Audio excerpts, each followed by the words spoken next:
मेरा नाम तनीषा है और मैं यूपी के एक छोटे से शहर में रहती थी। मैं एक खुशमिजाज और जिंदा दिल लड़की थी। लोगों से दोस्ती करना और बातें करना मुझे अच्छा लगता था। इसी वजह से सब लोग मुझे बहुत पसंद करते थे। मुझसे बड़े दो भाई और एक बहन भाई मुझसे छोटे थे, मगर फिर भी मेरे पापा मुझे बहुत प्यार करते थे क्योंकि मैं उनका सबसे ज़्यादा ख्याल रखती। मेरे पापा के बचपन के एक दोस्त थे, उनका नाम अशोक था। वह हमारे घर के करीब में ही रहते थे। उनके 3 लड़के थे, कोई लड़की नहीं थी, इसलिए मुझे अपनी बेटी की तरह प्यार करते। उनके दोनों बेटे भी मुझे अपनी बहन ही मानते, मगर उनका सबसे छोटा बेटा, जो मुझसे उम्र में 2-3 साल बड़ा था, वह थोड़ा अकड़ू किस्म का था। वह मुझसे कभी बात नहीं करता। अगर कभी मैं उससे कुछ बात करती तो वह बिना जवाब दिए चला जाता। एक दिन अशोक अंकल हमारे घर आए और पापा से कहने लगे, हम शादी में जयपुर जा रहे हैं, 2-3 दिन में आ जाएंगे। रोहित के एग्ज़ाम है, इसलिए वह हमारे साथ नहीं जा रहा। पीछे से आप उसका खाने पीने का ध्यान रखना। उसका नाम रोहित था। शाम को माँ ने खाना देते हुए कहा, जा, खाना देकर आज और कुछ चाहिए तो पूछ लेना। मैं मुंह बनाते मैं खाना लेकर चली गई। वहां जाकर मैंने उससे कहा, माँ ने खाना भेजा है, खा लो। वह कहने लगा, रख दो, बाद में खा लूंगा। उसकी यह बात सुनकर मैं कहने लगी, गरम है, अभी खा लो। यह बात सुनकर वह कहने लगा, तुम रखकर चली जाओ, जब मेरा दिल करेगा, जब मैं खा लूंगा। उसकी यह बात सुनकर मैं गुस्से में बोली, तुम समझते क्या हो? अपने आप को किसी से सीधे मुंह बात नहीं कर सकते। मेरी यह बात सुनकर वह कहने लगा, मुझे ऐसे ही बात करनी आती है। यह बात सुनकर मैं गुस्से में वहां से चली गई। सुबह को नाश्ता माँ देकर आ गई। आने के बाद माँ मुझे कहने लगी, थोड़ी देर बाद जाकर सफाई कराना, घर बहुत गंदा हो रहा है। माँ की यह बात सुनकर मैं कहने लगी, वह खुद सफाई नहीं कर सकता। मेरी यह बात सुनकर माँ कहने लगी, लड़के कभी सफाई करते हैं, और वैसे भी आज तेरी छुट्टी है। थोड़ी देर बाद मैं सफाई करने चली गई। वहां जाकर देखा तो वह अपने कपड़े प्रेस कर रहा था। मैं बिना कुछ बोले सफाई करने लग गई। सफाई करके जब मैं जाने लगी तो उसने मुझसे कहा, मुझे माफ़ कर दो, रात को मुझे तुमसे ऐसी बात नहीं करनी चाहिए थी उसकी। ये बात सुनकर मैं कहने लगी, कोई बात नहीं, पर मुझे तुम एक बात बताओ, तुम सबसे ठीक से बात क्यों नहीं करते? मेरी बात सुनकर वह कहने लगा, मुझे गुस्सा आता है जब तुम मोहल्ले के लड़कों से हंस हंस कर बातें करती हो। उसकी यह बात सुनकर मैं कहने लगी, इससे तुम्हें क्या फ़र्क पड़ता है? यह बात सुनकर वह कहने लगा, मुझे फ़र्क पड़ता है क्योंकि मैं तुमसे प्यार करता हूँ। हर बार कोशिश करता हूँ कि तुमसे कह दूँ, मगर हिम्मत नहीं कर पाता। उसकी यह बात सुन मैं चुपचाप वहां से चली गई। दूसरे दिन मासी भी आ गई। काफ़ी टाइम तक मैं उनके घर नहीं गई। मेरे दोनों भाइयों की शादी थी, इसलिए कुछ सामान लेने मुझे बाजार जाना था। कोई साथ जाने वाला नहीं था, इसलिए माँ ने मुझे रोहित के साथ भेज दिया। रास्ते में वह मुझसे कहने लगा, अगर तुम्हें मेरी बात बुरी लगी हो तो मुझे माफ़ कर देना, मगर मैं तुमसे सच में प्यार करता हूँ। क्या तुम मुझसे प्यार नहीं करती? अब मुझे भी अपने प्यार का एहसास होने लगा था। हम दोनों घंटों एक दूसरे से बातें करते, एक दूसरे से मिलने के बहाने ढूंढते, मगर कभी हम दोनों ने अपनी लिमिट क्रॉस नहीं की। हम लोगों में जल्दी शादी कर देते थे, इसलिए पापा ने इंटर के बाद मेरी शादी के लिए लड़का ढूंढना शुरू कर दिया। जब मैंने रोहित को यह बात बताई तो उसने हम दोनों के बारे में अपनी माँ को बता दिया। यह बात सुनकर मासी बहुत खुश हुई और रिश्ता लेकर हमारे घर गई तो पापा ने साफ मना कर दिया। वह कहने लगे, हम दूसरी बिरादरी में शादी नहीं करते। मासी ने उन्हें बहुत समझाया, मगर उन्होंने एक नहीं मानी। अब हम दोनों ने भागकर शादी करने का फैसला कर लिया। शायद पापा को इसकी भनक लग गई।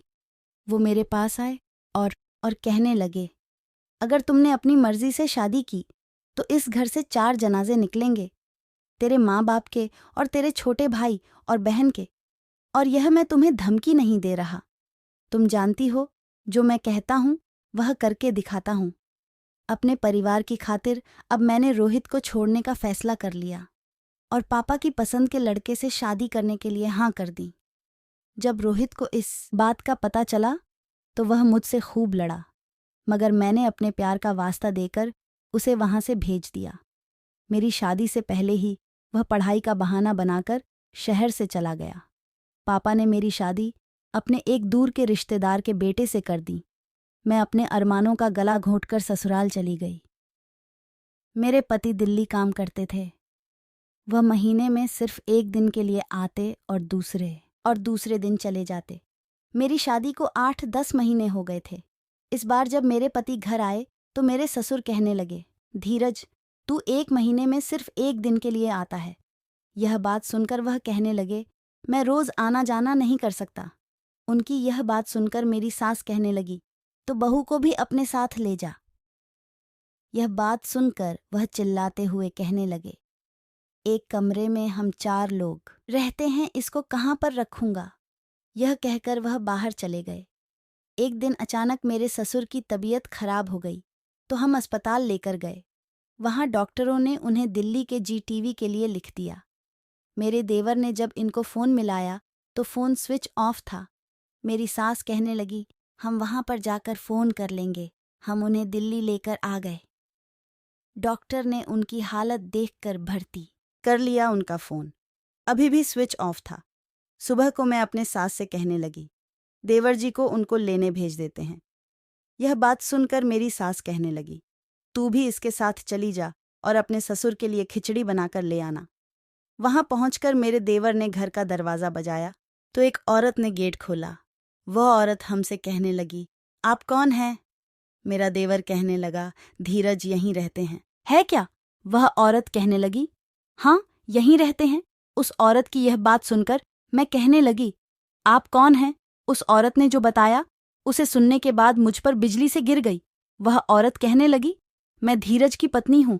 आवाज़ सुनकर यह भी आ गए। हमें देखकर वह हक्के बक्के रह गए और मेरे देवर से पूछने लगे, यहाँ पर कैसे? मेरे देवर ने सारी बात बता दी और वो हमें लेकर बाहर आ गए। मेरा देवर कहने लगा, भैया यह सब क्या है? यह बात सुनकर वह कहने लगे, मैं सब बाद में बताता हूँ, अभी अस्पताल चलते हैं। मेरी कुछ समझ में नहीं आ रहा था कि मैं क्या करूं। मैं बस चुपचाप बैठी थी। हम लोग अस्पताल पहुंचे तो मेरी सास इन्हें देखकर कहने लगी, तेरा फ़ोन स्विच ऑफ क्यों था?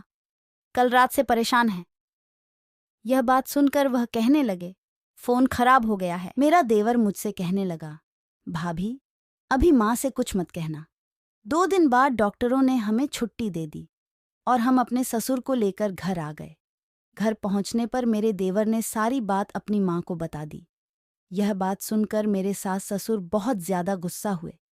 मेरे ससुर ने तो हाथ भी उठा दिया। मेरे पति चिल्लाते हुए कहने लगे, तुम लोगों ने ही मेरी जबरदस्ती शादी करवाई थी। मैंने तो आपसे पहले ही बता दिया था कि मैं किसी और से प्यार करता हूँ। यह बात सुनकर मेरे ससुर कहने लगे, तो गैर बिरादरी में तेरी शादी करवाकर अपनी नाक कटवा लेते, तभी आपने मेरी जबरदस्ती शादी करवा दी। मैं अपने प्यार को नहीं छोड़ सकता था, इसलिए मैंने चुपचाप शादी कर ली। वो कहने लगे, अब सच सबके सामने आ गया है और अब मैं हमेशा के लिए जा रहा हूँ और कभी वापस नहीं आऊँगा। यह बात सुनकर मेरी सास कहने लगी, और बहू का क्या होगा? यह बात सुनकर वह कहने लगे, आप इसको लेकर आए थे और आप ही रखना। और वह अपना बैग लेकर चले गए। यह बात सुनकर मेरे पापा को बहुत सदमा लगा और वह मुझे अपने साथ ले आए और 6 महीने बाद हमारा तलाक हो गया। उधर रोहित की भी मासी ने शादी कर दी। ऐसे ही वक्त गुजरता रहा और मेरे छोटे बहन भाइयों की भी शादी हो गई। कुछ सालों बाद माँ पापा भी मुझे अकेला छोड़कर चले गए और भाई भाभियों को मैं बोझ लगने लगी। फिर मैंने एक NGO ज्वाइन कर लिया और बेघर परेशान लोगों की मदद करने लगी और मैंने वह घर भी छोड़ दिया। कहते हैं कि बड़े कोई फैसला गलत नहीं करते, उनके फैसले हमेशा सही होते हैं, मगर कभी कभी बड़े कुछ ऐसे गलत फैसले कर देते हैं जिनका खामियाजा छोटों को पूरी जिंदगी भुगतना पड़ता है। मैं यह नहीं कहती छोटों के फैसले सही होते हैं, मगर बड़े लोगों को भी अपने बच्चों की खुशी का ख्याल करना चाहिए। जात बिरादरी के चक्कर में पड़कर अपने बच्चों की खुशियां कुर्बान ना करें।